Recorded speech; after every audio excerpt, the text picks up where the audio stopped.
You're the second AC. You are going to be in charge of doing the slate or clapboard. It's right here on your essentials is get the slate, the eraser, and the dry erase marker. And that is right here, right next to where the lanyards are. Here are the slates. So you would grab a slate, and there are dry erase markers. It does say right here, markers go here. You would grab one of those and try to remember to put those back in that same location. And grab an eraser. It helps if you get in the habit of keeping them when you're done using either one of these, keep them right on the slate so that you don't have to figure out what happened to my marker. Oh no, and then you're looking for it. There is a cheat sheet on the back of every slate that says what goes in each part. Put in what scene it is. So if you're doing scene 7, then you would start with scene 7A. And then every time we change what we're doing with the scene, you would go up another letter. And then of course you start with take 1. Production, that is actually the name of the film. So if the name of your film is Spy, you would put Spy here.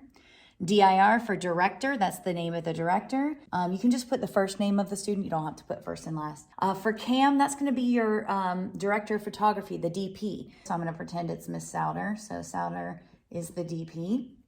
And that's the person's name because they're in charge of the camera department. And then in this part where it says Cam, you're going to just basically let the editor know when they're looking at a clip how many other cameras are being used at the same time. So how many other clips are they going to need to get? So if there's only one camera, you would just put an A, just one camera.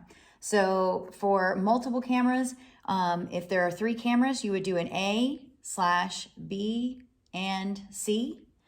Then you need to make sure to erase the B and C if there's only one camera filming. Frames per second is always going to be 24.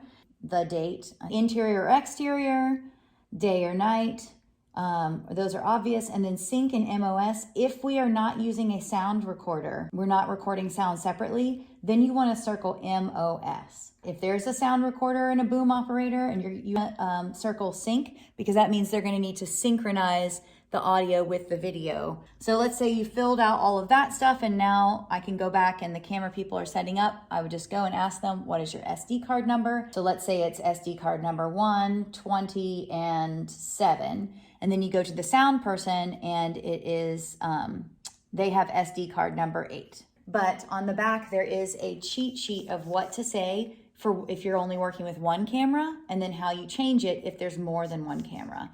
You could literally just read it off the back. So it would go like this. Scene 7B, take 1, marker. 3 cameras, go to the first camera. Let's say my first camera, and when I say first camera, it doesn't matter which camera. You go to the first camera and you start and you say the whole thing. Scene 7B, take 3, and then you would say A mark, clap. Then you go to the next camera. You don't have to re-say it, you just say B mark, clap. And then you go up to the final camera, C mark, clap.